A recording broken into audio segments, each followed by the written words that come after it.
ಬಹು ನಿರೀಕ್ಷಿತ 2025ರ ಒಂದು IPLನ ಮೆಗಾ ಆಕ್ಷನ್ಗೆ ಈಗ ಭರ್ಜರಿ ತಯಾರಿ ನಡೀತಾ ಇದೆ.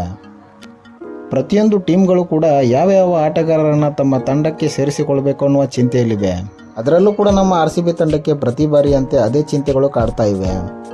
RCB ತಂಡದ ನಾಯಕರಾದಂಥ ಫಾಫ್ ಡು ಪ್ಲೆಸಿಸ್ ಅವರು ಮುಂದಿನ ವರ್ಷದ ಒಂದು IPLನಲ್ಲಿ 40 ವರ್ಷ ದಾಟಲಿದ್ದಾರೆ. ಹೀಗಾಗಿ RCB ತಂಡದವರು ಫಾಫ್ ಡು ಪ್ಲೆಸಿಸ್ ಅವರನ್ನು ಕೈಬಿಟ್ಟು ಬೇರೆ ಒಬ್ಬ ಆಟಗಾರರಿಗೆ ಕ್ಯಾಪ್ಟನ್ಸಿಯನ್ನು ಕೊಡಲಿದ್ದಾರೆ. ಆ ಒಂದು ಸ್ಥಾನದಲ್ಲಿ ಅಂದರೆ ಕ್ಯಾಪ್ಟನ್ಸಿ ಸ್ಥಾನಕ್ಕೆ ಈಗ ಓಡಾಡ್ತಿರುವಂಥ ಹೆಸರು ಯಾವುದಪ್ಪ ಅಂತಂದರೆ KL ರಾಹುಲ್ ಅವರು. ಸೊ ಡ್ಯೂ ಪ್ಲೆಸಿಸ್ ಅವರ ಬದಲಿಗೆ KL ರಾಹುಲ್ ಅವರನ್ನು ಪರ್ಚೇಸ್ ಮಾಡಬೇಕಂತ ಚಿಂತನೆಗಳನ್ನು ನಡೆಸ್ತಾ ಇವೆ. ಈಗ ಆಲ್ರೆಡಿ ವಿರಾಟ್ ಕೊಹ್ಲಿ ಮತ್ತು ಮೊಹಮ್ಮದ್ ಸಿರಾಜ್ ಅವರನ್ನು ರಿಟೈನ್ ಮಾಡೋದಾಗಿ ಬಹುತೇಕ ಪಕ್ಕ ಆಗಿದೆ.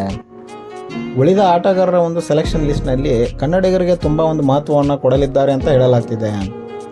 ವಿರಾಟ್ ಕೊಹ್ಲಿ ಮತ್ತು ಮೊಹಮ್ಮದ್ ಸಿರಾಜ್ ಅವರನ್ನು ಹೊರತುಪಡಿಸಿ ಬೇರೊಬ್ಬ ವಿದೇಶಿ ಆಟಗಾರರನ್ನು ರಿಟೈನ್ ಮಾಡುವುದಾಗಿ ಸೂಚನೆಗಳು ಕಂಡು ಬರ್ತಿವೆ.